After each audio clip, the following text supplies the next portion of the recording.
In the Gospel of Luke, some argue that Luke is not showing that Jesus is God. I want to go over this. I want to go over one verse in particular and then show you several others that show the Christology in the Gospel of Luke. So the first verse is Luke chapter 2, verse 52. It reads, "And Jesus was advancing in wisdom and stature and in favor with God and men." Now some people will take this verse out of context and try to show that Jesus is not taught to be God in the Gospel of Luke. What we have here is an instance of what we call the mystery of the incarnation. God became incarnate. He chose to take on human flesh, and he chose to live a full human life. That included being born. That included being a baby.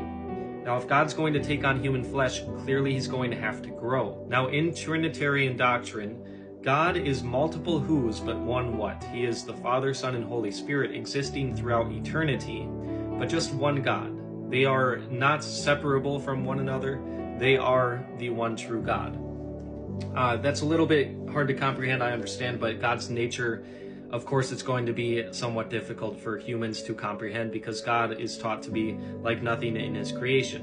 That being said, the Messiah himself is prophesied to have come from everlasting. So in Luke chapter 2, verse 52, of course, if he's going to take on human flesh, God is going to have to grow in stature and in wisdom. That's just the natural development of human nature.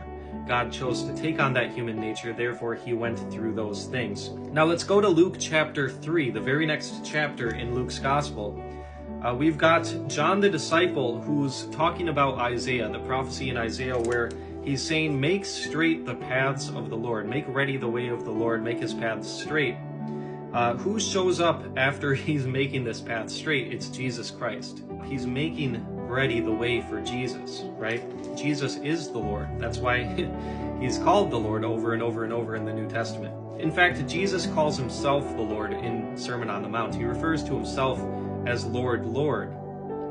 This is a word, a term that's only used in the Septuagint for God himself.